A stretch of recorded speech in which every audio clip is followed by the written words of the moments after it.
Hey guys, how y'all doing? Welcome to the Camerican Dream. Oh wow. All right. Can you hear me? Okay. Let's get this.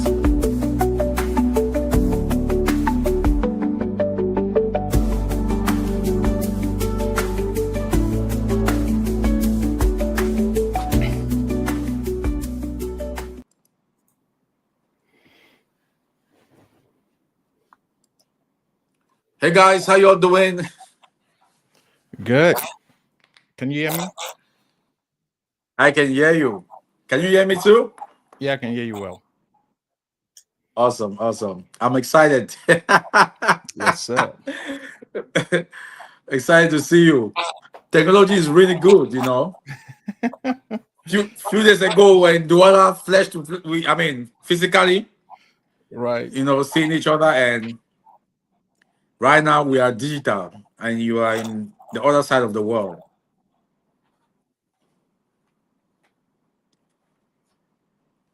Mr. Oliver, are you there?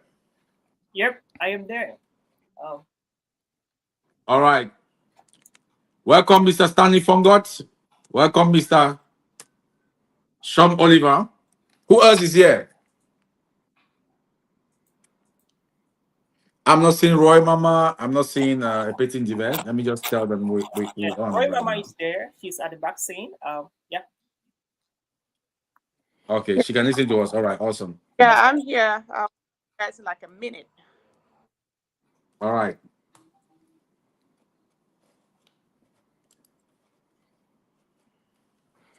Hi, Stanley. It's nice to meet you in the show. All right. Thank you, sir. How you doing? Yeah, I'm great, man. Great.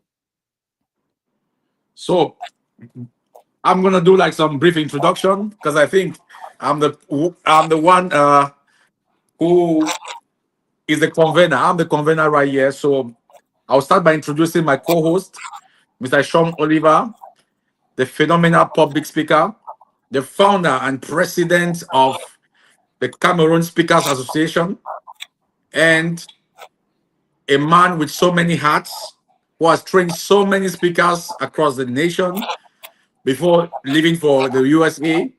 And even while in the USA, Kanasa, which I'm a part of, is still, moving very strong. So Mr. Oliver is also an entrepreneur, is a life coach and a businessman. So welcome on board, Mr. Oliver. Thank you, my co-coach and my co-host, John-Etta. All right. So I'm going to introduce Mr. Stanley Fongot. He's a doctor, an entrepreneur, an author, a role model to me, myself, someone we've been looking up to for so many years. He's inspired us, for decades. And we are proud to be around him and to learn from his wealth of knowledge. Welcome, Mr. Stanley. Thank you, sir. Thank you very much. I appreciate you, man. Yes. So we're going to kick this up before Roy Mama is going to join us. Epeti Diva is going to join us. But I think this is the Camerican dream. As we all know, the Camerican dream is an idea, it's a philosophy, it's a conversation, it's a movement, it's a podcast, it's an event. It's just the energy that brings us together as a people with a global dream. So a lot of people like Dr. Stanley right here, who traveled many years ago, 26 years ago, to the USA. For some reason, Cameroon has never left him. Everything he's been able to do in the USA was for Cameroon. When I met him, we spent a lot of time together, and I learned that, his heart for Cameroon is so huge. He has dreams, and he's the inspiration, one of the biggest inspiration behind the Camerican dream concept. I know, Dr. Stanley, you never knew that. Now, So I'm announcing that to you, that you are one of the strongest inspiration behind the Camerican dream concept. Roy Mama, same. Roy Mama has been in the US for like 23 years, and she's always about home, helping people. She's helped many businesses, establish, many young people, come out of some struggling situations. And that's what makes us. A Petin Diva represents that fresh Cameroonian who just landed in the USA 2 years ago, and she's finding her ways. All of this makes us come together. So, Sean, Oliver, maybe you have some questions for Dr. Stanley Fungo right here. Over to you.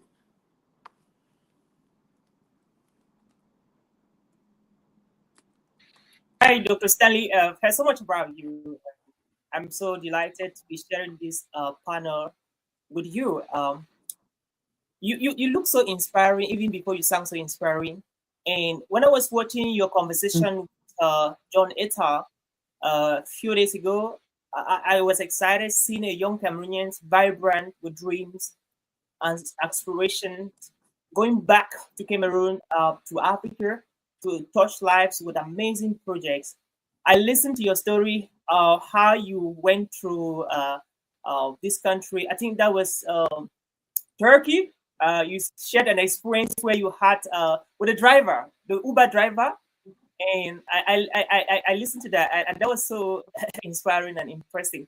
So the question I have for you is, you've been in the United States for like 2 decades, and your mind is in Cameroon, and your mind is in Africa. So if there are three things that you can actually say that it actually motivates you to always think about Africa and Cameroon, what would be those three things, please? Well, I think that, for me, the most important of all things has to be the fact that you have to love home. I don't think that there's anything that is as important as us, basically loving where we're coming from and making sure that no matter what happens, we always, look back, because if you have lived long enough, in this life, and especially if you have lived long enough in the West, you'll soon realize that the West can be very unforgiving, especially when it comes to those of us from the minority groups.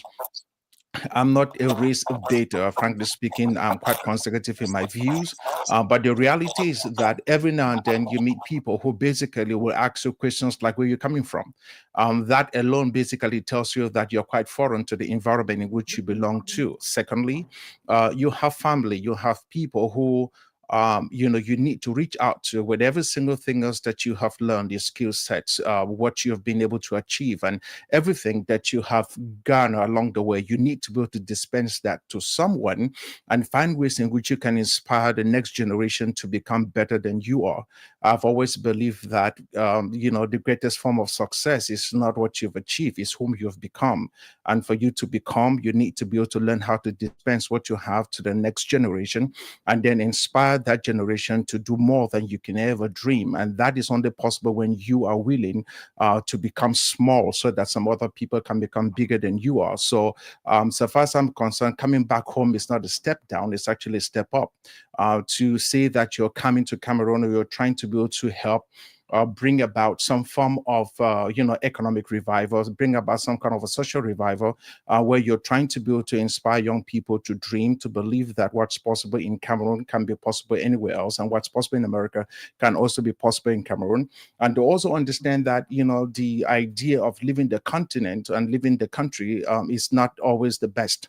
The reality is that we need somewhat to be inspired by foreign territories. It happens to each and every one of us, right? You travel to China, you are in Dubai, or wherever you go to, which is always quite better than our own homeland. There has to be that that level of inspiration that comes to help you start looking at where you're coming from in different lights. So for me, going back and being able to do what I do so far as Cameroon is concerned, it's I think it's a God-given mandate to each and every one of us, and probably that's the reason why we were born there in the first place. So Cameroon is home, and I don't think there's anything special about doing anything home. It's home.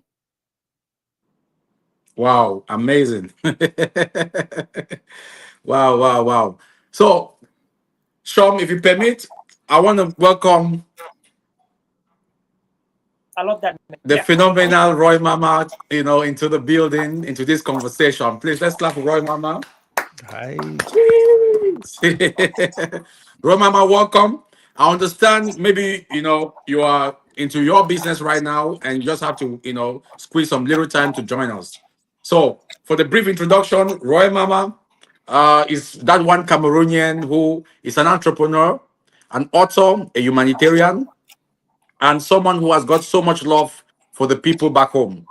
And like I just said earlier, people like Dr. Stanley Fongod, people like Roy Mama are those who inspired the Camerican dream concept, which is just a conversation. Now, Roy Mama, the question I'm going to ask you is, when you hear the phrase, the Camerican dream, what comes to your mind? How do you define it?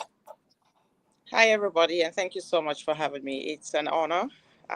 Dr. Stanley, yes, see you, Oliver, John, and team. Thank you so much for putting this together.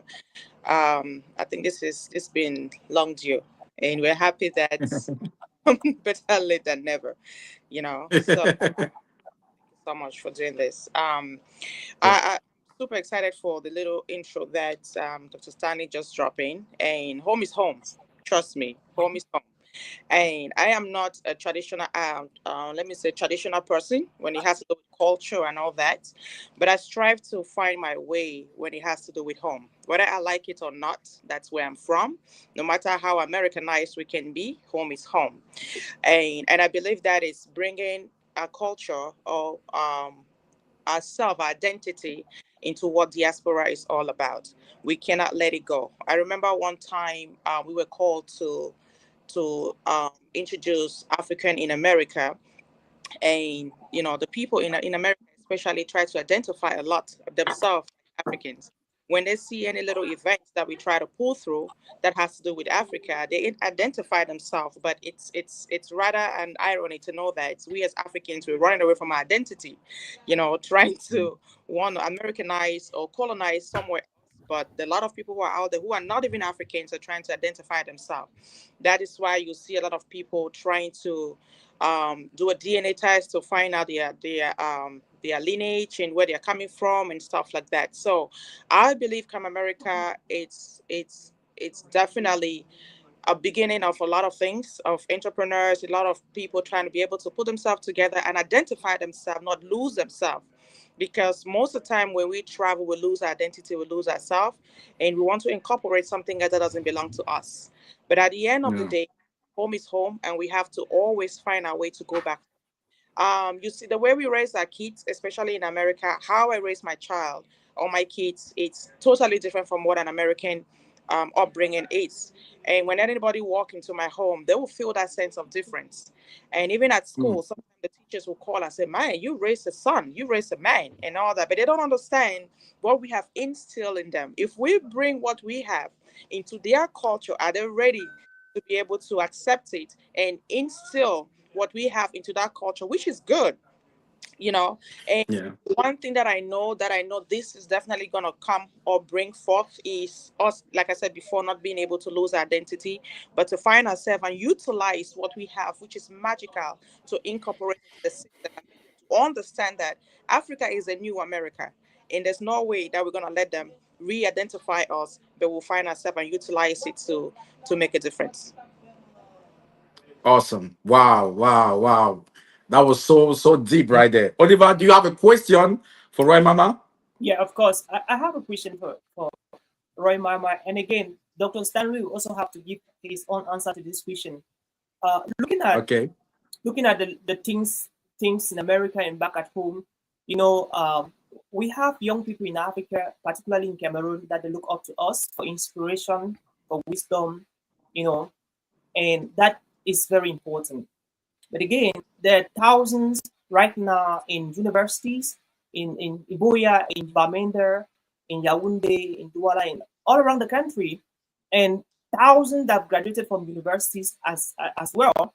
But again, most of them are roaming the street, looking for jobs. And most of the time, their parents that have spent money, borrowed money, sold land to sponsor these children to school. And it becomes very painful to see a young man who was the first in class or among the first 10 who has graduated with a master's, with a PhD, at the same time with a bachelor. But again, there is no job there is nothing he is able to do or she's able to do to put food on his or her table, not to talk about supporting the parents. Now, looking on the other side of it, most of our brothers and sisters too back in Africa, in Cameroon, some of them, they have amazing, brilliant business ideas. But again, they work very hard. But some of them will, at times, you really see that this is somebody I can partner with, support and fund. Most of the time, they lack integrity. Most of them are not trustworthy. And that becomes a big challenge, right? So, what advice, what counsel can give to young people not to see university like the ultimate goal, like if I graduate from school, I must get a job, but to start seeing university as an opportunity to become literate, to learn how to write, read very well, express themselves, build up their brain so they can be able to innovate, create and invent new technologies and new things that can not only help them get jobs like what John-Etta is doing, it gives more opportunities and more platforms to order to leverage on it. So I want to go with Ron Mama. What are your thoughts? What are you doing to change the paradigm shift that is happening in Africa when it comes to education? Number two, when it comes to young people building trust and integrity, character, so in such a way that if Dr. Stanley or Roy Mama want to looking for young person to invest 1 million, you know, they should be able to see authentic business ideas that are genuine, not fake, to trust and invest this in. Okay, let me start with Roy Mama. Wow, thank you so much. If I may understand what you're trying to ask, it's rather unfortunate that our system has not given us what we're looking for. Mm-hmm. I was talking to a brother today who has also Japa, and it was so funny to know that we were having that conversation, and I was like, this is a lot of potential people who would have, you know, invested their knowledge, their talent into the system and make it a better system. But everybody's living, you know, to look for greener pastures, to have a better life for themselves. Because at the end of the day, just like you talked about, you're going to go to the university, you're going to come out, there's not going to be any job for you. You have to strive so hard, fight so hard to be able to put food on your table. I have a lot of university graduates who are in my inbox trying to ask, what is that I can do? What is that I can utilize? How can I be able to make resources? I need a job. Do you know somebody? Can you connect me to this? Can you connect me to that?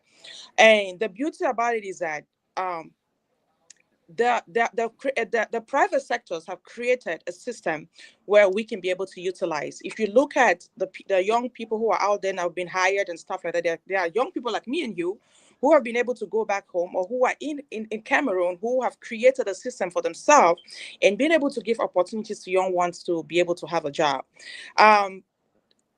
Let's not go further than that. Look at somebody like John-Etta, who have created a John-Etta Family Capital and given opportunity to young people who are utilizing that knowledge, that impact to be able to build themselves. Again, social media has come to broaden the horizon, you know. And if somebody today does not have a job or does not have a means of living, then I think we've also incorporated laziness into our scheme, because we have to be able to utilize the resources that are around us, even though the system itself has not been able to give us opportunities. We can't sit and fold our arms. We have to be able to tap into different resources, different platforms, and learn and grow. One thing that I've realized that our people don't do is read. Most of the time, you will prefer to give somebody 10 million to show you something for $1. So which you can utilize your time and read and invest yourself in reading, so that you can be able to have as much knowledge as you can grab out there. When I came to America 20-something years ago, and I had my own challenges when it has to do relationship, marriage, and stuff like that, even jobs. I had to pay a counselor. $200 was for 30 minutes. Today, we have so many platforms you can just listen to somebody for free. And you build something better out of yourself. People are giving out resources for free. Utilize it. We cannot keep sitting back and looking at the system to feed us, because we don't have a system that is going to feed us, to be honest with you. I love that, Roy Mama. And look at, how do you address the problem of trust to our young people in Cameroon? For instance, you can have a relative of US who is doing a business. You say, okay, I want to support. But most of the time, the result is not always the promise. most of the time. So what do you have to say to do? Because a lot of them miss opportunities, not because they're not talented, not because they're not educated, not because they're not hardworking, but just because people can't trust them. And that's a big problem. Well, trust is earned. You know, if I give you $100 and to invest in something, and you can't come back to me with a result, I don't think I want to trust you to give you $200. So trust is earned. So you have to be able to utilize the little resources. Hey, is anyone listening to me? Yes, we can hear you. Can you hear us? Oh God. Okay. Yeah, John, we can hear you, John. You're on spot. Anyone listening to me? Yes, sir. Let me go and restart this thing. No, Okay. we can hear you. We can hear you. Let me text. Okay, go ahead. Yeah. Right, Mama. So, I have invested a lot of finance into a lot of young women who, from 50,000, they became millionaires. They've been able to 50,000 to 200,000, 200,000 to 1 million. When a young lady comes to me one time and said, "Remember the 200,000 you gave me? I did this. Now I have 1 million. I want to increase my business. I want to see if I can do petrol selling. I want to see if I can do Gary or whatever thing." I was super excited. I'm like, whoa, how did 200 friends become 1 million? Because she was intentional. She utilized that money, properly, and made something out of herself. There are other people that I gave some support, financial support, and they came back with nothing. They're still coming back trying to want to tap. Can I please? I know that 200,000 they give me, so I say to my mama, maybe sick, my pekin be sick. So you will understand, you as a person who is trying to invest in someone, and now when you want to weigh the both people, who are you gonna go with? So you know who you're gonna go with tomorrow. I know situation happens, but at the end of the day, we really just have to be intentional and use the little resources that someone tried to invest in you.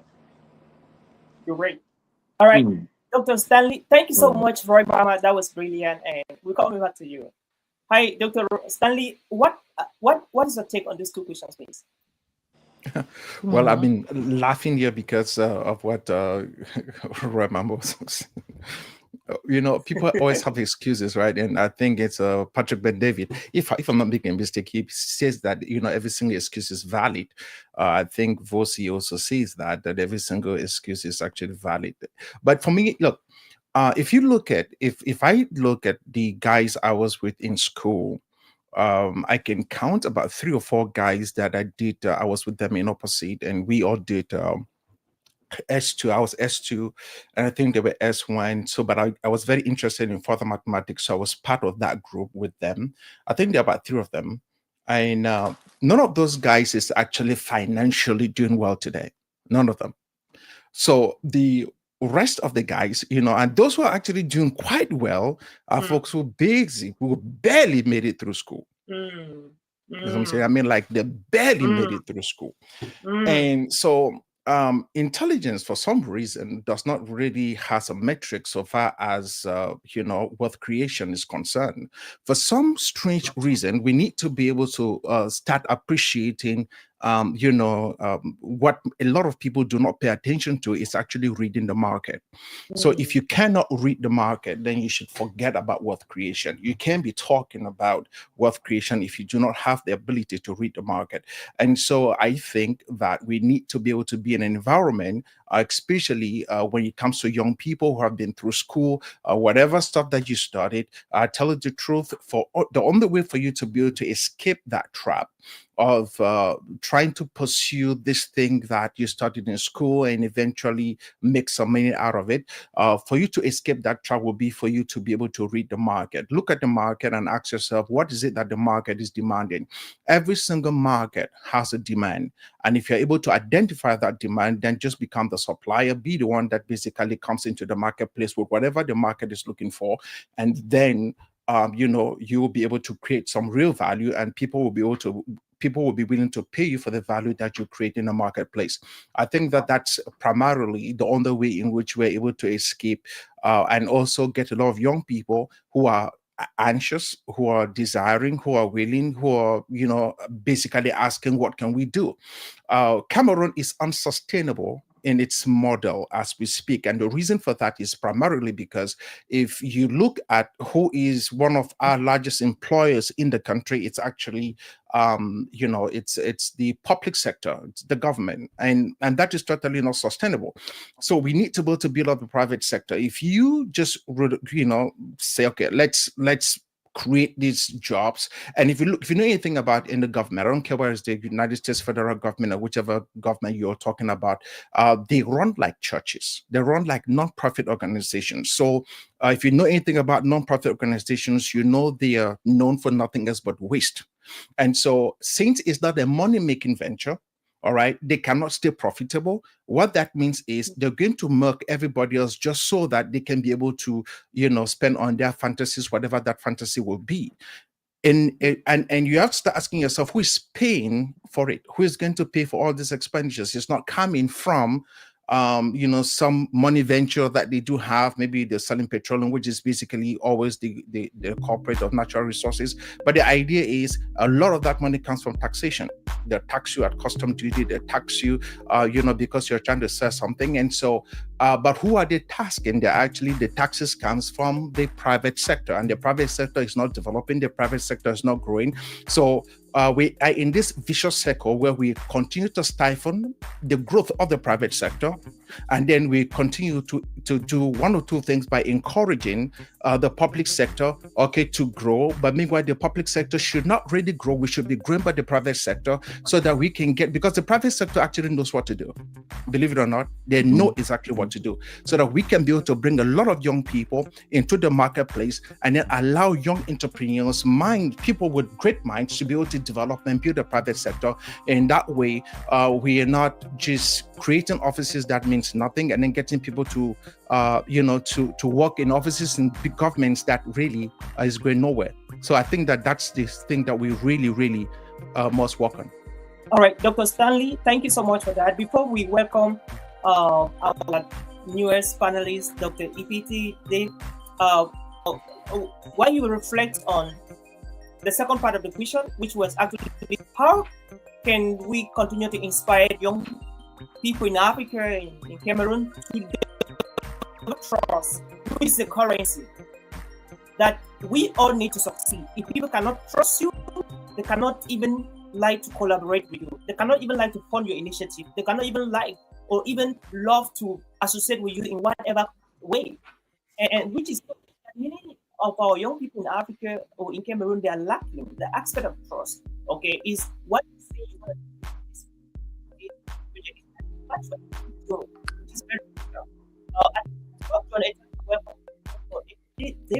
then come back to you. You finish with that part two of the answer, and then we get to hear what Dr. EPT has to say. Okay, over to you, John-Etta.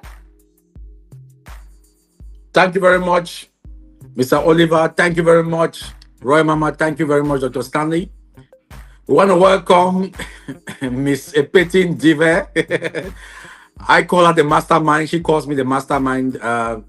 She is a scholar. She is a senior executive. And she has been here working with so many small and medium-sized enterprises in Cameroon. Right now, she's in the US. She has worked with so many organizations. And today, she's right here with us on the Camerican Dream. Welcome on board, Epetin Dive. Thank you, Mastermind. I'm honored to be here. I'm honored to be here with great minds like you. Thank you. Thank you very much.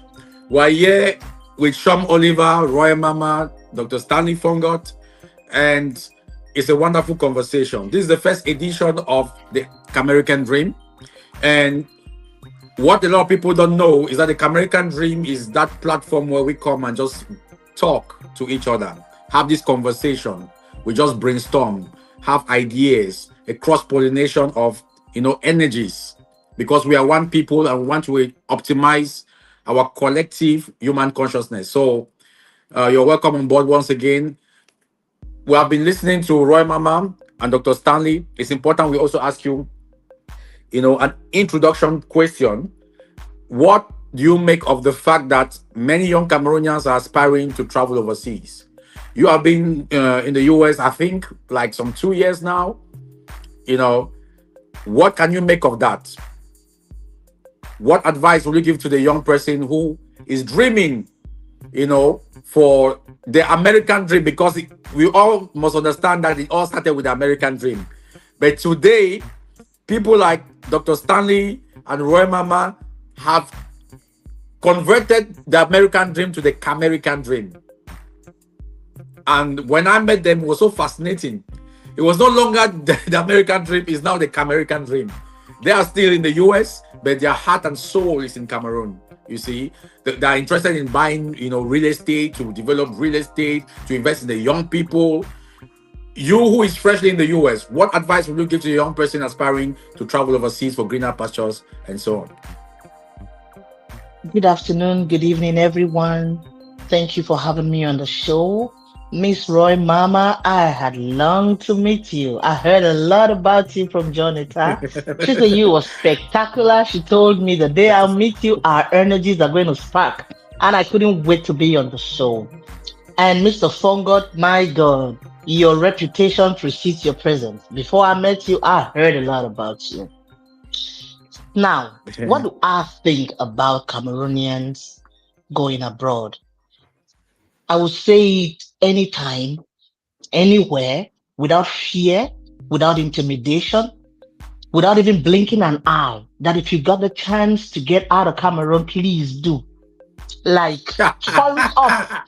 In fact, be fast about it, be quick about it. Oh. Because I will encourage anyone who wants to get out to do.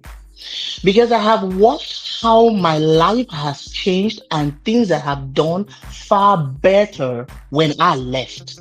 I was doing exceedingly well in Cameroon, working with a ministry, being a young parliamentarian, running an NGO, lecturing at the University of Boya, rounding up with my PhD. I was doing really good.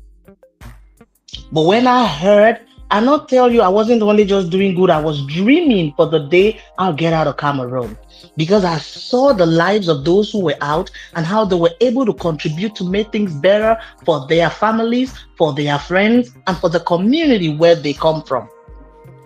And so going out there dreaming to get out or coming out here is a worthy dream. Bro, sis, your dream is valid. Pursue it. Wonderful. Hey. This one a strong number. So, my break it down. Only if I don't hear what a petty if I don't talk. I mean, that's kind of my thought process, you see. And I don't advise young people and say, you know what?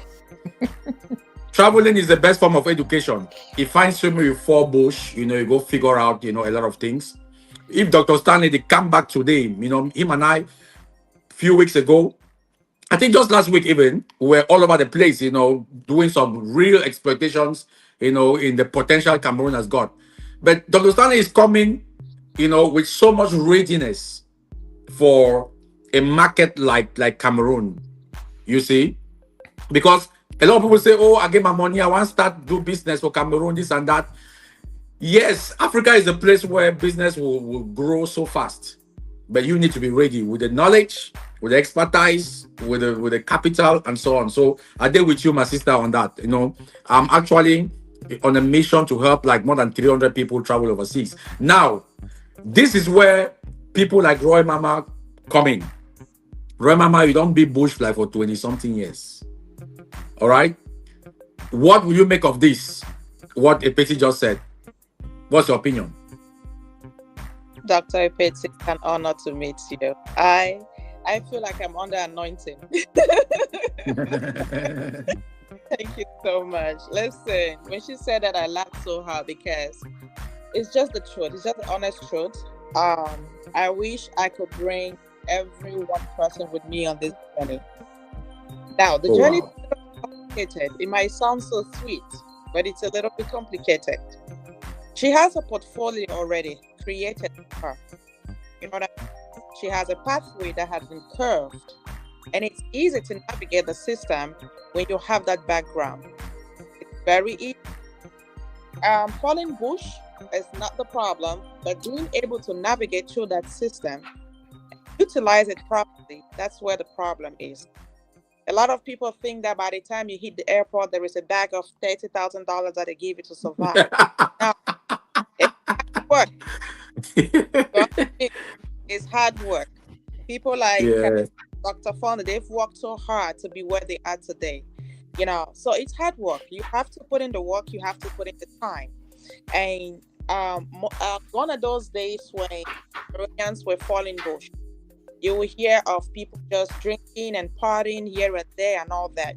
But the beauty about the system in America is that it gives every one of us an opportunity. I don't care if you're 30 years old or you're 60-year-old. If you still want to go back to school and pursue something for yourself, you can without the fear of shame. That's the beauty about the system. So it is a beautiful system, but you have to be able to utilize it properly. Trust me. Okay. So you don't just come around and think you want to play around and you think you can find your way out. No. And one thing about I'm super excited that she carved a platform for herself. And this is the difference between Cameroon and the USA. Is that I think she worked so hard for so many years, but was not able to see the resources, what she can pull through. It was all about the title. It was all about the name. But when you come into America, I don't care if you go to work for 1 hour and you get fired. You get paid for your 1 hour. You see you see your time that you invested. A lot of people are back home. They put in the time, they put in the effort, they put everything that they own. But the system do not reward them for their time and service. But America will reward you for every 1 minute and second that you put in the system. So that's the beauty about it. So I will encourage every one of you, if you have the opportunity to go somewhere and make yourself better, please do. Because we're tired of waiting on the system to give us opportunities and not giving us opportunities. Time is passing by. People are getting older every day. You want to live a life that you wish for before you die. So if you have the opportunity to go somewhere and make yourself better and give yourself that opportunity, please do. Please do. Awesome. Thank you, Roy Mama, for that. I feel like so much just pack my bag now, start go airport. Right? We need in Cameroon. Okay. All right. Oliver, do you have something to say? Go ahead. Ask Dr. Fongot some questions on this same matter. Oliver, please. Brilliant. In 2013, I was in Cameroon, and I had a roommate. This guy wanted to travel out of Cameroon by all means. So what did he do with that? He got some,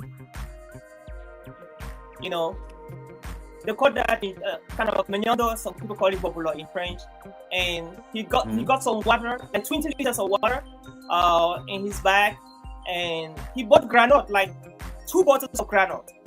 So together with his friend, they swam a distance of almost 100 meters, went to the boat, hit the boat, and then came in around the engine and hit themselves.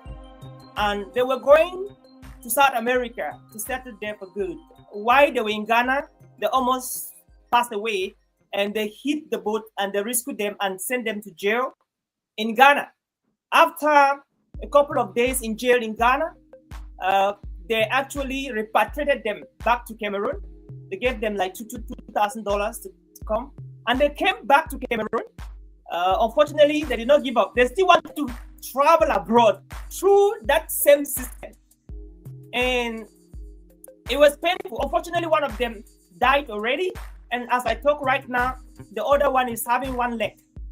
I don't know what happened to one of his legs. I don't know. So the question I have for you, so I would love Dr. APT to also respond to this, and Roy Mama.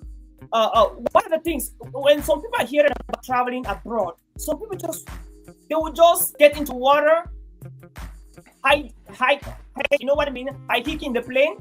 They could do anything. Some have died in the rivers, in boats, because they want to travel. Some have died in the desert. What are the precautions? What are the mindset? What are the things we must do first before we travel abroad? If Dr. APT is successful in America, it's because she prepared her mind to come. Probably she did not come through the boat. If Dr. Stanley is successful in America, it's because he planned to come to America, and eventually. And if Dr. Roy Mama is doing the same thing, that's amazing. So we have thousands of people watching and millions that go watching after this. What are the things we have to take into consideration as young people, as old people, before we travel abroad, please? Dr. Stanley, you first have the mic, please. I have no idea why you cuss me that much, with this question, because I'm saying, like, you just throw me in the middle of the lake, bro, and I can't swim. So anyway, so maybe this probably might help. There's this artist called Luca Loquito. There were two of them. I think they were twins or something. In '96, I remember very well, I also had gotten into a place where I told myself I was going to leave Cameroon no matter what. And so I was going to travel to South Africa. I think my bill was about 100 and something thousand to go by boat. And I had no idea where the boat was going. All I knew was I had a passport and I was going to leave for South Africa no matter what. Unfortunately for me, or fortunate enough or unfortunate, I don't know exactly which way I'm going to say that, but I came when the boat had left. So I spent the afternoon kind of, just lamenting and wondering how I could be so cursed. And then I remember not far from that location, I met with one of Local Loquito, one of the guys who used to be part of the Local Loquito. And I think he was either selling, no, he was not selling. I think he was just drinking palm wine somewhere close at the ports in Douala. I remember, I think it was right somewhere around Bas Naval or something. And I stood there and sat down and introduced me to the guy. And so I forgot about the fact that I just missed the trip to South Africa, and we kept talking. Look, when someone is desperate enough for change, when somebody is desperate enough that they're willing to do whatever it takes to change their lives, I think it's very difficult to be able to that person, it's kind of hard to advise that person. It's like a lady who is in love with the false prophet, or someone who just came in love with somebody. You can talk to these people. It doesn't matter what you tell them. They will absolutely not listen to anything you have to say. It's just the way it is, unfortunately. But the reality is that there has to be a way in which we begin to show more about work rather than the location. I think the destination is not really that what matters. So I have a friend who is in Cameroon right now. He used to be in Maryland, but he's in Cameroon right now, and his name is Ruben. And I spent a lot of my childhood with this guy, and we used to build transmitters and build radio transmitters, actually, and in Bamenda, me and him. And this is, me being in high school, general education, secondary school, I'm playing basketball. He was also playing basketball. We used to be around Commercial Avenue, and we'll be building these transmitters and stuff. That was something we were quite passionate about. And the reason why I say that is because that led me from moving away from I kind of migrated away from general education in high school. I was supposed to go to university. I went to Chang University for 2 weeks. The Frenchman, I was not going to handle that stuff. So I went to a Polytech. We studied the Polytech in Bamenda. So I went to the Polytech. It was quite easy for me. So I did electrical engineering, electronics. And the reason for that was because of my relationship with this young man. And so that really, really helped me.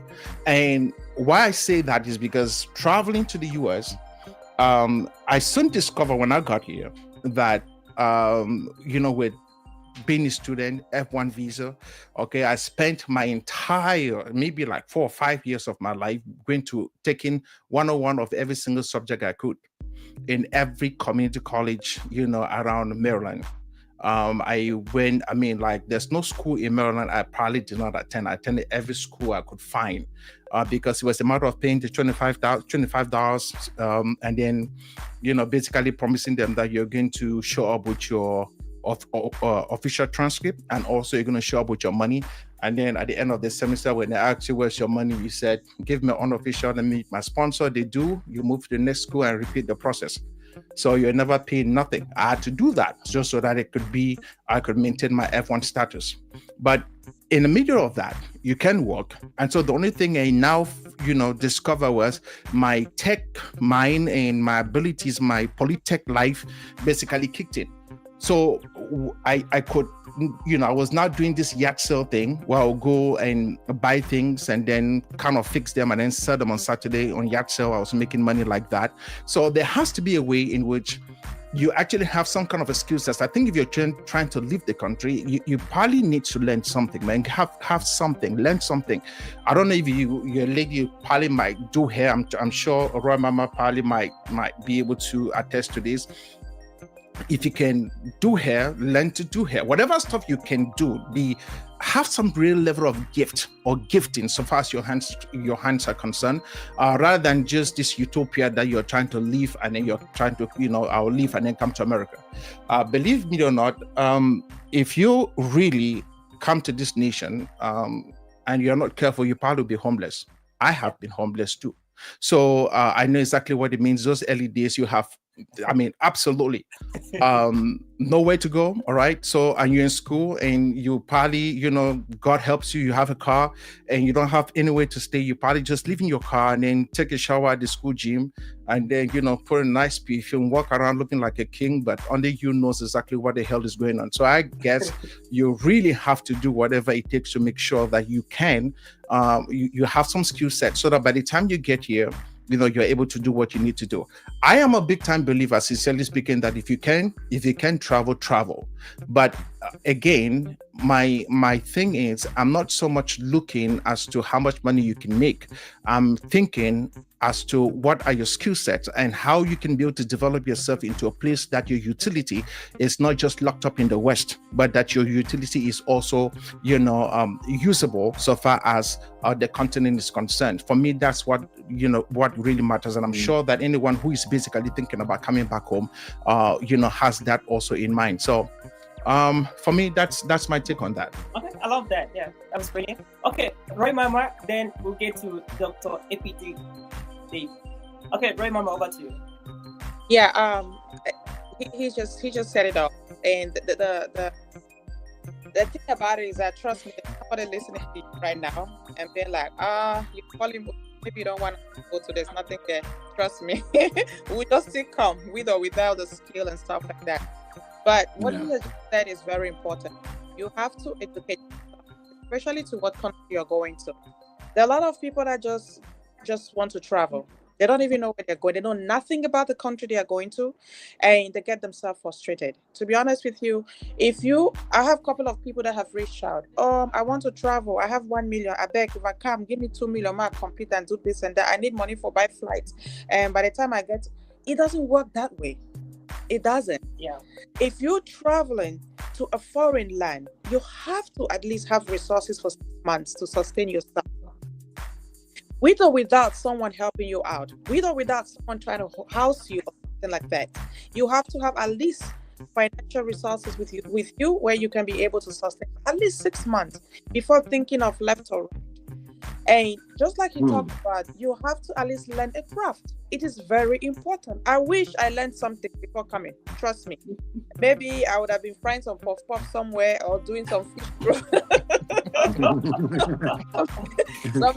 Right now, because the economy is getting tougher every day. The America of yesterday is not the America of today. Trust me, it's not the America today. You have to work double to make means. Hey, we have this. The truth about it is that the money is there, but the money goes right back into the system. It is different for someone. If you come to the US, you live with me for 6 months. I'm paying the rent. Trust me, you working, you saving your money. You have more money than me because I have all my money back into the system. I'm paying insurance. I'm paying mortgage. I'm paying everything else, food. Doing everything, but you living with me, but you spend your money, and you might think, "Oh, America is beautiful." That's not America. That is not the America that you keep. Welcome to America. Welcome to America. Until you're able to start paying your own bills, that's when reality hits. So you have to be very conscious where you're going. Learn something.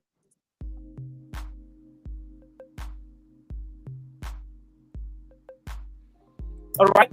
Thank you, Roy Mama. That was a great one there. Let's hear from... Educate yourself into the country that you're going. Make sure that you have enough to sustain you for at least 6 months. And then you can make that decision for what you want to travel. There's a lot of opportunities out here. Trust me. that I see a lot of you back home that are wasting. I wish every one of you could have the opportunity to travel. But if you do not only think about wanting to fall bush, think of what is that bush going to do to you? How am I going to be able to utilize what I have to be able to bring out something important and sustainable to me and my family? It is very important. Thank you so much, right, Mama? Yeah. Let's hear from Dr. APT Dave. Okay, over to you, Doc. FFT. That's a nice one there. APT. So, is it Dr. Fongard or Mr. Fongard? I think I resonate with what you said. You're not the only one who missed your boat. I missed my flight when I was coming to the US. Oh. I was asked to pick up my visa in Yaoundé. I said, I live and work in Douala. Why can't I just do it in Douala? The officer said, you're going to come to Yaoundé. So your first passport is full? I traveled to 10 countries before coming to the US. So at least I had some exposure. At least I had a dream. At least I had a vision. At least I've been working hard towards where I want to go tomorrow. That's one thing. You should at least have in mind, which country do I want to go? What kind of skills can I pick up on the way before going to that country? If you don't know anything, please learn how to braid and learn how to drive. The basic. Those two are basic. So by the time I was going to pick my passport, come to the airport, and there my flight was going, and I stood there with all my luggage. Needless to say, I cried, but I had to repay, to rebook, and I got myself to the US. Now, the first few months are going to teach you, if you had not learned how to handle rejection and failure. Another skill you want to add to your CV, I know how to handle rejection and failure. Please add that skill. America will baptize you. It will strip you off who you think you are. Roy Mama said something. She said back in Cameroon, probably I used to have the titles. Yes, I had the titles. There's no place I won't enter and have somebody who knows Honorable Epetinzibe, Member of Parliament. Yes. But all those things you acquired are necessary. Every ability you had, they say an alligator in Cameroon cannot be an alligator, a lizard in America. Oh, yes. Yeah, I love that. So every skill you learn, every title, everything you work hard to achieve, all those abilities, you will still need them. But when you come to this side of the world, you will first be baptized. That means the system is bigger than you. You are struggling to identify yourself in that system. It will, but you see, Mr. Fongo said homelessness, no, leave that thing now. There's nobody who has come to America and not be homeless once now. Homelessness is a normal thing. Normal. Don't mind, all of us are shining now. You come there, everybody is happy to see you. In the first 3 months, 6 months, before you know it, something will just happen, and then you have to go and look for your pay. It's normal. So you have to learn to deal with rejection. I don't care how you get to which country, whether you walk to get there, you crawl, or you use the plane, just do everything to travel. You have to travel. And when you get to where you are going to, you need to be humble to learn that system. Yeah. Put your titles and everything first in the wardrobe. I'm an expert in that. I will hide my identity until 2, 3, 6 months before you know the real guru that I am. If you don't know that tactic, that skill, you need to learn it. How to hide, camouflage, chameleon, enter the system and start finding information on what I need to survive in this part of the world. And then I'm going to end with this. Because you hide your titles in the cupboard, you hide your identity so you can adapt to this system. At the end of the day, be careful not to forget who you are. Be careful not to forget the vision and the things for which you had in mind. Because when I came 1 year later, I was called to come to an event at the United Nations. And they asked me, could you give us a short 1-page bio of you? So we put it in the flyer. I couldn't tell who I was. I'd forgotten. I'm like, hey, who is everything again? The Camerican don't mix me. America mix me. I couldn't. You can say, but wait, who am I? What am I going to tell the parents? What am I going to wait. Hey. Be ready to take on any kind of job just so you enter the system. Be ready to start from scratch. And then with time, you find yourself, you have to open that drawer and get the credentials of who you are and put them back on the table. You dust off your coat. Yes, I paid my due price. I paid the price to be here. And now this is who I really am. And this is the value I can offer to this system. And so please, whatever it takes, travel. Any means, when you get there, you will adapt, but learn those skills to accept rejection, learn a skill, keep your profile down for a while until you adapt to the system, but you can still remember who you are. I think that's what I can say on that. Thank you so much, Doc. We appreciate. This is a very important show. We have a lot of people watching, and they're looking up to us. We have to guide them very well, and it's interactive. We have a lot of people, hundreds of people dropping comments. We have some time to read some what they are saying. Some of them are actually recognizing you, Doctor. FAT, yeah, that's amazing. So 2 things we also just want to find out. I hope after this, John-Etta will have something to say. There's a canker worm in America. Not everybody doesn't have to answer this question. Okay, number 1. Most of the time, when relatives receive relatives in America, if care is not taken, they will end up in separation, family problem, tribulation, temptation, fight, until he's calling back and home and saying, take this man in the house, take the child home, and like he is stubborn, I cannot keep him in my house. Like, okay, I think Ron Mama will need to answer this question. What do you say to families? Because I think for me, I was fortunate that I never had any family person in America. I'm the first generation of my family to come to America ever. And I was privileged. I had a friend who opted to host me, not a family member. So we are not in loggerhead with each other. It's just that I think I was fortunate. So, but again, a lot of families that have families in America, they end up breaking, destroying bonds and all of that. And it's crazy. How can you be very good as a family back at home in Africa? Just America just destroy everything. Right, Mama, I would love you to respond to this, and then Dr. Stanley could say something at the same time, Dr. FT. And a second question I want to ask you guys is, there are a lot of Cameroonians in America. They have been here for 50 years, 30 years, 20 years, 10 years, 5 years. They were top leaders in Africa, top leaders in Cameroon. But America has just silenced them.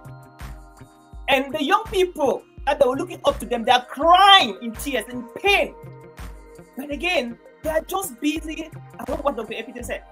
America has taken them. Look at somebody like Doctor went to the meeting, and she was like, "What am I going to say about myself again?" That's what we're talking about.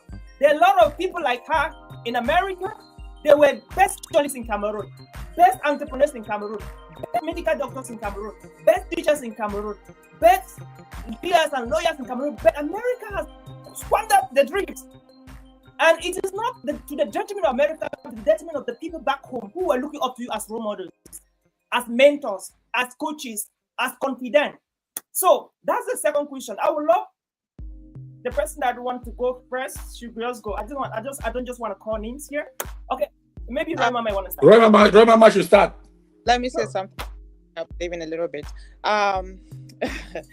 The beauty about this whole thing is not that America has squandered our dream, but America has humbled. America will humble you and build you to a better person and give you opportunity to utilize where you can feel better, and you can insert whatever you brought from home and make it better and bigger and better.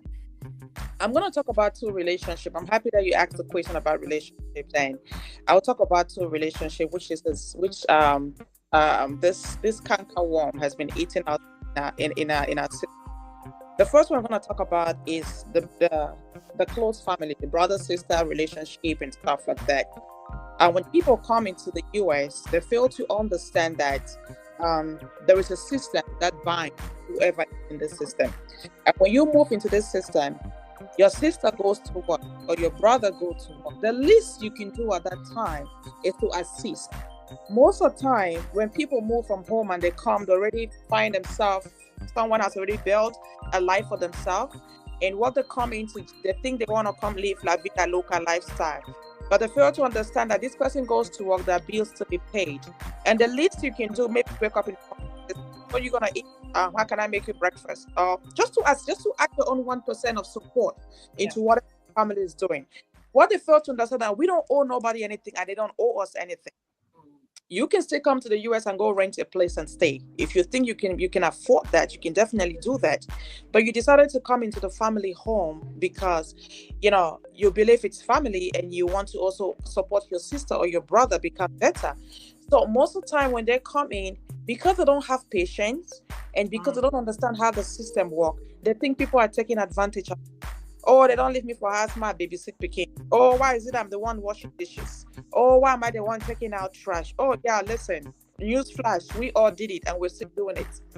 So all you can do, because you're not financially contributing to the home, all you can do is to add your 1% support by utilizing what you have to also help in the home. The second is that it's about husband and wife relationship. This is a system where you can get married in a minute and divorce the next day. Yeah, you can get married today and divorce tomorrow because of one, stress, and especially if you don't understand one another, to be able to communicate properly and build a home. When I came into this country 20-something years ago, there was nobody that I knew. The only person that I knew was my husband that brought me. And I'm going to go back to a question that somebody asked when I talked about you have to at least sustain yourself. Bring a financial situation with you for at least 6 months where you can be able to sustain yourself. And coming to this country through my ex-husband at that time, it was a little bit softer on the other side, but at the same time, I felt lost. I felt lonely. That was the only person that I knew. And imagine being able to be in the country and then having kids and then have to go through divorce. You find yourself, you're lost. You have no one to talk to. So you really have to be able to sustain yourself, whether you like it or not. You can find or survive. So marriages, they don't really fall apart because there is not money to sustain that relationship, but because of the level of stress that sometimes we come in that we don't understand, and it pounds on us and we can't take it. So you really Roy Mama. try yourself. Yes, sir. Roy Mama, you just said something very important. I in what all of you are saying, I see a trap. To begin with, all of you advise the three of you, that man, travel for whatever reason, the four of you, for whatever reason, travel. Now, I've prepared my bags.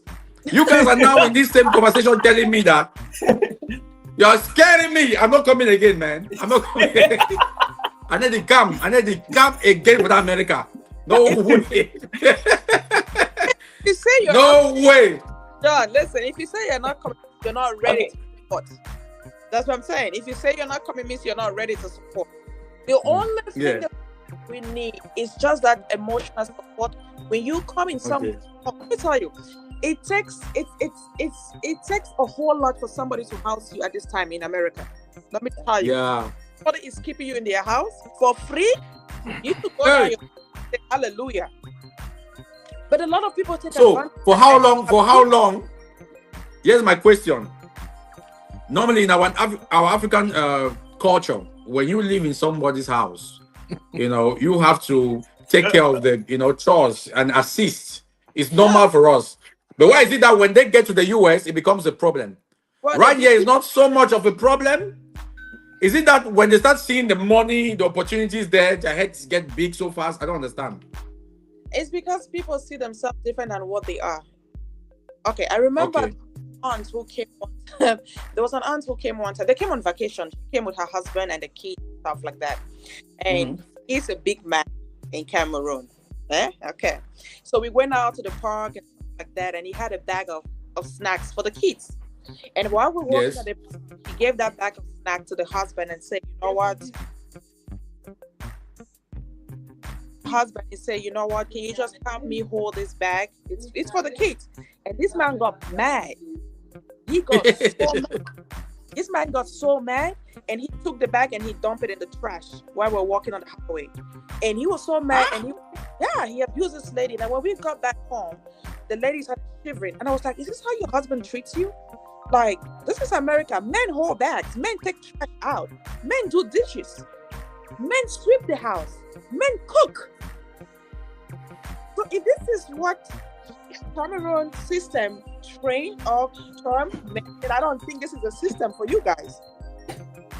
And then when we got home, he was like, he's trying to fry plantain. But that same man just abused her on the roadside. And I was like, okay, can I help do it? She said, no. My husband liked my plantain to be sliced a certain way. Honey, if you're in America, you eat plantain anyhow it's cooked. Trust me.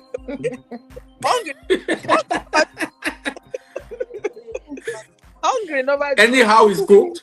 Anyhow you go chop. You don't even get time to. Okay. Is Dr. Stanley having something to say? What was that again? Remember the question? The question. No. I'm just While enjoying he's the ride. thinking, while he's thinking, can I say something? Yes. Go ahead, Yes, of please. course. I'm just enjoying the ride. Go ahead. You know, it's like a double-edged sword. What is happening in families? I realize that some people are still so selfish and thinking just of themselves. When you come here, as I said, you should be ready to help out. But it also happens that some people, no matter how much they help out, or no matter how humble they want to help out, the one who is being helped just takes advantage of them. And it becomes like modern day slavery. Most of our families, I've seen people do that. I've seen people who work at any level just because you are housing them. And because you are housing the other person on the other hand, you start taking advantage of them. It also goes to our personal values, the things we hold dear to. Because when we come here, people get the cultural shock, what they call cultural shock. You're trying to adapt to the environment here, and then you begin to see the way other people do it here, which is not the way we do it in Africa. In Africa, you could just leave your child with maybe your neighbor, maybe your friend at the camp, just home the the child has clothes. I beg go for auntie when you close our come market. It's not like that in America. You should have a defined system on how you're going to handle your shit, because shit really does happen in this country. But it comes to a place where people must be willing to be selfless, even in the couples, even in families. Be selfless. The sacrifice, it's not easy, but I cannot really say this is what you should do or how you should do, because it is different. I give an example what happened in the month of April. I was in my own state, living in my state, and my cousin in a different state was having a baby, and there's no nanny, nobody to help. She called all her friends and she came to me like, you are my last resort. I know you just go to America, you're trying to get settled, but I need help for the next 2 weeks to a month. So I had to stop working and come and help her out. Everybody was like, what? You don't work for 1 month? But do you know, when I got to her house, I did everything I know how to do, like a mother who is in Omugo. And one day while I was working, the Lord reminded me, it just came to my realization that 13 years ago, I had put to birth in Cameroon. And there was nobody to help me with that child because I had to go take master's exam. It was that my cousin who was there to help me. She stayed with that baby for 1 week, a newborn. And I'm like, oh my God, I just paid my debt. I was even owing this girl a debt. You see, we are all debtors. We are all debtors. We owe people as we are working. People who have supported us. People who have supported our parents, or supported someone who supported someone, who supported someone. If you work with that mindset and you find yourself in a place, I'm a debtor, I am helping out, I'm giving the best I can, I will support. And then if I am being supported, I should value it. Some people in America, they don't value whatever you do. So we cannot really define and give rules on how people should be treated, because it is a complex, slippery place. It's something which each individual is really just going to try to do their best. Because even sometimes you do the best, it's still not enough for some people, and they will not stop talking about it. Say now I be stay for my house. Say now I want to get play for staying for my house 60. Say now I don't be getting for chopping, if I don't be chopping for sleep for outside. So it's complex. It's complex. So those who are praying and looking up to us to be the role models, just continue praying, and we'll do the best we can. But it gets as it be. Okay, Dr. Stanley, thank you, Dr. LPT. Dr. Stanley, do you have something to say? Well, look, I think both of our ladies, Dr. and Rama, they have said things that are quite true and are quite meaningful. So far as I'm concerned, the reality is that we have to do whatever it takes, right, individually to be the best version of ourselves. I think that if we can only be able to basically define whatever that parameter will be, which basically says that we are going to acknowledge this very unique principle that none of us got to where we are because of how good looking we are or because of how hard we work, but that someone along the way basically helped us to achieve what is it that we've achieved in life. That somebody was there who was kind enough to be able to give you that notch, and that there are people that you will probably never know who, for one reason or the other, spoke something about you, just encourage somebody, to be able to hire you or promoted you. I will not be in this country except one guy basically showed up. I don't know, I can't even remember how we met, but I was talking to him a few days ago. And 2 days ago, actually, I left him a voice note 2 days ago, and I was telling him how grateful I was that 20-something years ago, he helped me to get an admission at Grambling State University, and I was extremely quite grateful to him. And I was living with the wife actually at Grambling, and he left me a voice. I think he wrote back to me. He said, "Look, man, forget about all those thank you stuff. The best thing for us is that you are like our first nephew, him and the wife, Pasima." And he said that the best thing is for them, what actually brings them joy is to sit and see what I've become and what I'm doing. And for me, I basically, I had teary eyes. And the reason for that is because you can find people who are so good, who are selfless, who are not thinking more about themselves or anything else. They're just thinking about you. So for me, I paid the debt forward. And I think that we have to be the best version of ourselves. We have to treat, when you meet someone, think well about that person. I think it's Morgan Mogel who says that I look at the way a man should be, not the way he is. Because when I look at the man the way he is, he's worst. When I look at the man the way he should be, he becomes what he should be. The way he ought to be, he becomes what he should be. So I think that we have to have this vision about the world and this vision about people around us, to look at people in ways that they should be, and not the way they are. Because frankly speaking, none of us are there yet. So I'm a work in progress. Everybody's a work in progress, and I think that we can become better. And so for me, whether somebody comes to live with you, and it doesn't matter what the situation is, just try to be the best you can and do the best you can. If you're staying with somebody else, believe me, they don't owe you a damn thing. I think Grandmama said that nobody owes you anything. As a matter of fact, if not, I'm actually grateful for everyone who came into my life, for everyone who basically helped me, for everyone who was there, for everyone who said, this is who you should be, this is what you can do. I'm grateful to them. They didn't owe me. They did that out of sheer love, whatever that was, whatever was their intentions, but it was meaningful. I'm grateful. And the reality is that we just have to pay it forward. So for me, it's always about paying it forward. I love that, man. Thank you very much. Thank you very much. Before I hand the mic to Study, we have some questions. A lot of people are writing comments. Fonyoid says a lot of things, and he asked the questions to Roy Mama, which I think she answered the question already in her conversation. And then we have quite a lot of people watching. Yeah. Okay, over to you, John-Etta. Yes, Oliver, thank you very much. We are drawing the curtain of this wonderful edition. This is the first edition of the Camerican Dream. We've learned a lot. The conversation was super, amazing. And this is because all of you guys are great minds. We have learned a lot. Roy Mama, you said some very powerful things that caught me. I was just trying to act it up like what someone would think. Because when, in the beginning, all of you said you advise anyone who wants to travel to take that leap of faith and travel. And in between and towards the end, you told them that even though we have told you to travel, know that this is what you're going to face. And you need to bring your best character, bring your A game to the table. You need to be humble. I'm just recapitulating, summarizing all what you guys said. America is going to, a person said America is going to bless you. America is going to bring out the best in you. It's going to squeeze you. It's going to baptize you. All right? Mix you. You have all those titles you have in Cameroon. When you get to America, it doesn't matter. Roy Mama said you are going to meet a blended family.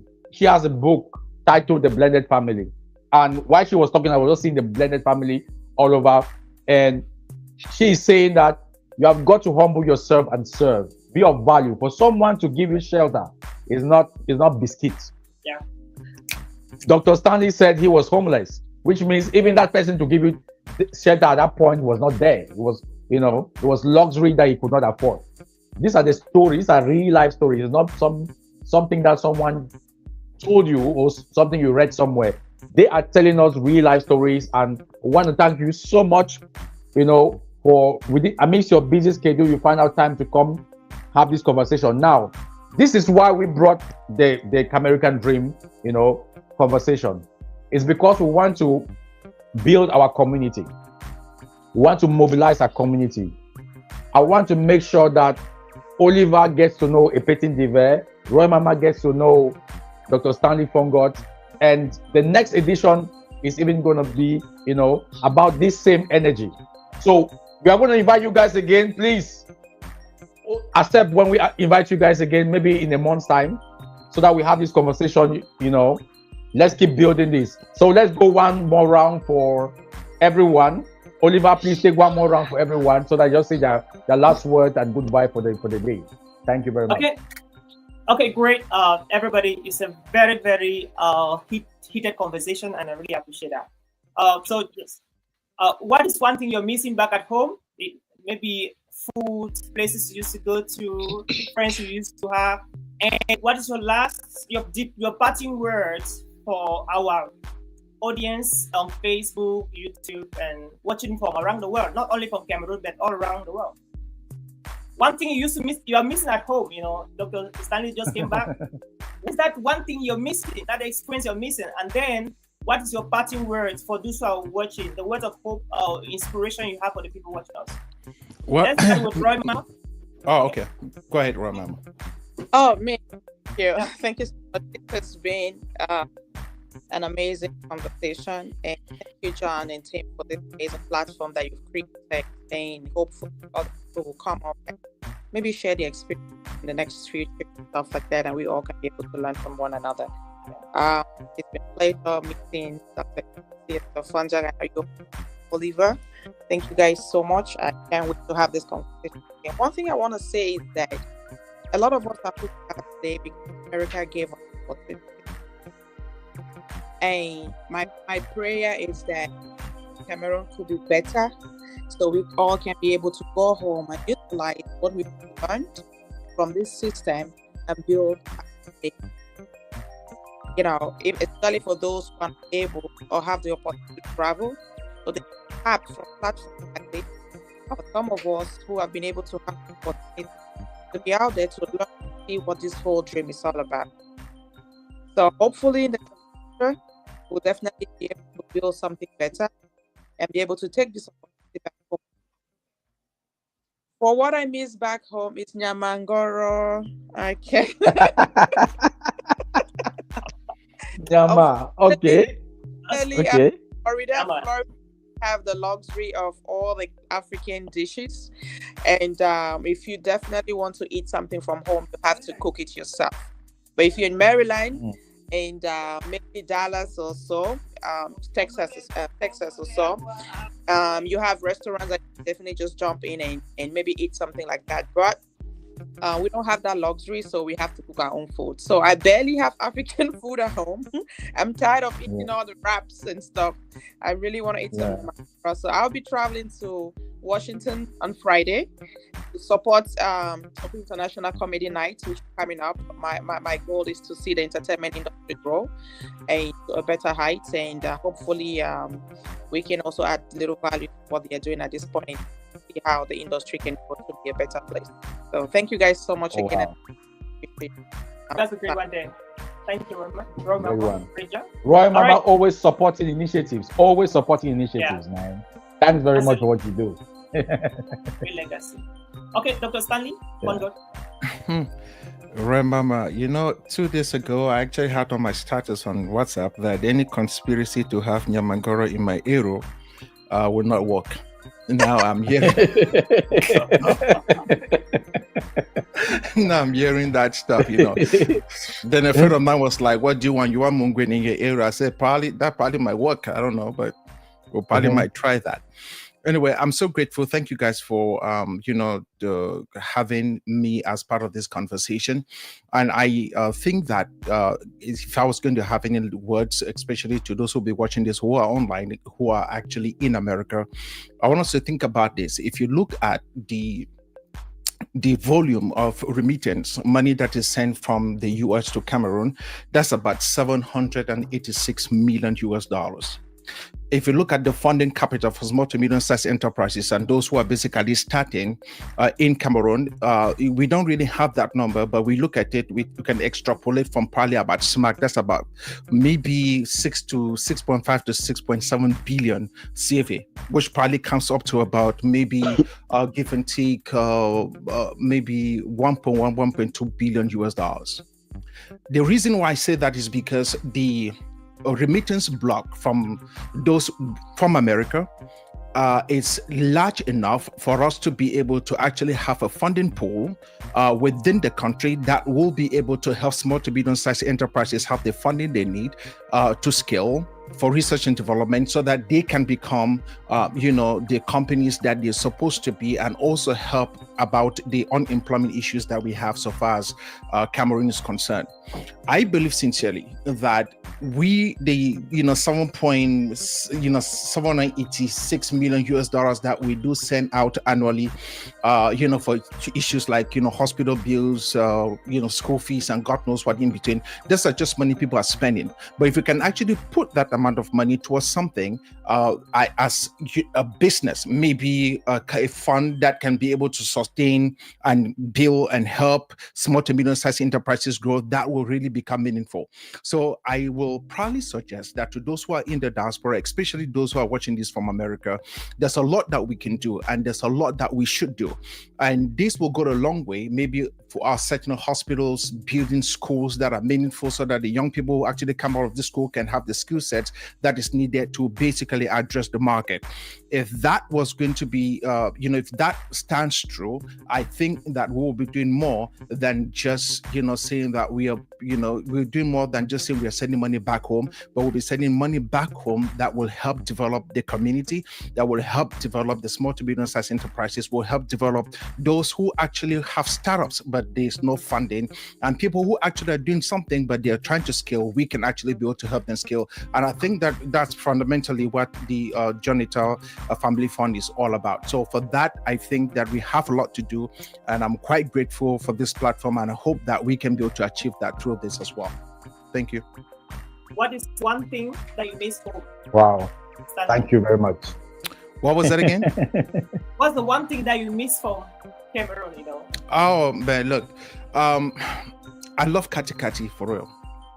Like I like the kati that is the kind of kati that is unhealthy.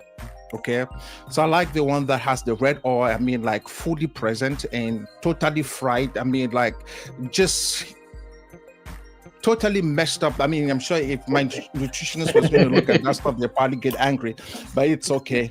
I love that. I miss that, and I can't wait to be back home again, to have a whole lot of that stuff. So thanks so much, man. Wow. All right, over to you. Thank you.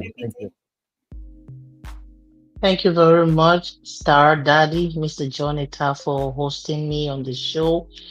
It was great to interact with great minds, to meet new people, to be encouraged, to be fired up, and to fire up others. One last thing I'll say here is this stage is so big, and everybody can eat from it. And you can become just anything you want. If you want to work in the White House, if you want to, whatever, you want to be a doctor tomorrow, medical, whatever in America you can become. But one thing we will keep emphasizing is where you are right now is the time for preparation.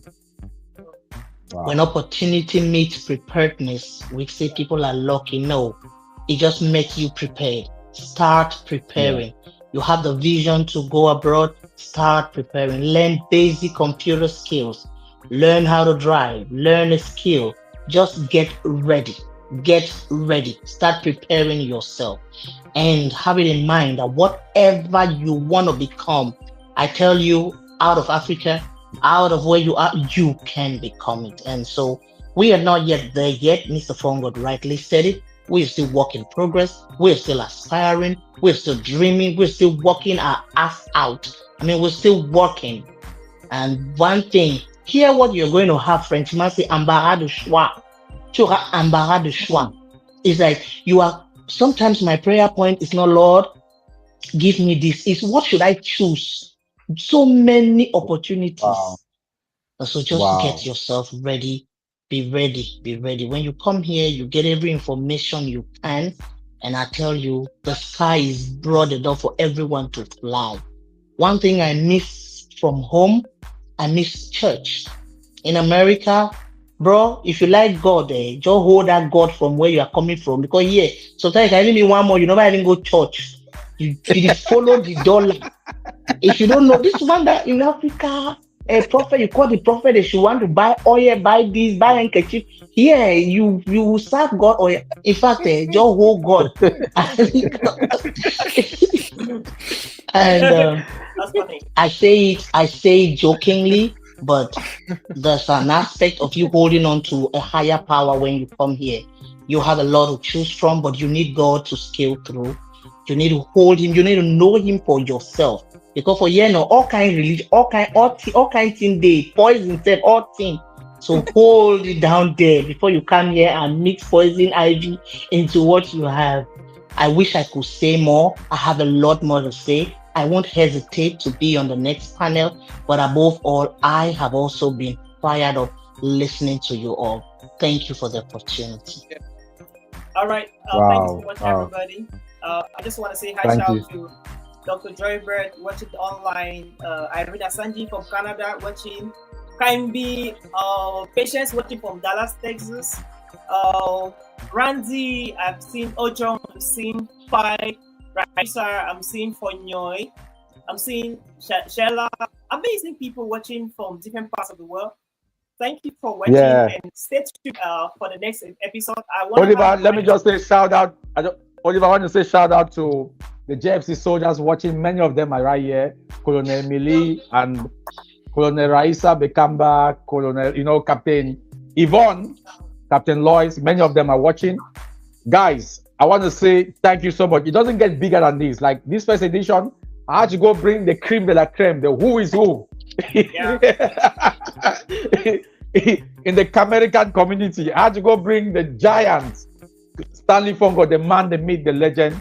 I had to bring, the woman with the golden heart, Royal Mama. I had to go bring the blonde lady, the humble soul, a Petit Diva. My brother Oliver, you've been so amazing. Let's do this next week, Tuesday again with, a host of wonderful people, great people. But this same team, Oliver, we need to bring them in one more time. The Camerican dream is here. We're not going anywhere. The reason for this conversation is that, we want all of us to feel at home, even away from home. We should be together. We give for the kind of conversation them all the time. We can talk them, we give for continue, because may they put away, they get more experience, share them with the young one, them, they will pick her up. It will make our community better. Oliver, over to you. Just close it. Yeah. So we can leave people go work. And I think the conversation we have here today is a feedback to the government of Cameroon to rise up, because if they're not careful, the whole country will fly out. So listen to what at least we'll fly out to come back to build. We're not flying out to stay out. Exactly. We're flying out to come back to build and give our families a better life. Exactly. Awesome. Let's fly out with the intentions to come back and build. You buy. Don't wait. People don't wait. But buy land and wait. Yes. Thank you so much, everybody. Don't wait to buy land and wait. We already buy our land, they will come back. So thank you, everybody. It was a pleasure to be a co-host. This program was hosted by the Tribe TV in partnership with John-Etta Family Fund. And I was so glad to represent the Tribe TV here in Minnesota. And thank you, John, for the amazing innovations and ideas you're putting together. And until we meet again, next week, stay tuned and share your guys. Ask us questions on the comment section and get back to the guest, and we're good to go. All right. Cheers. Thank you. Thank Cheers, guys. Love Bye, you all. God everyone. bless Thanks, you. man. Thanks very Thank much. you. Thanks. Thanks.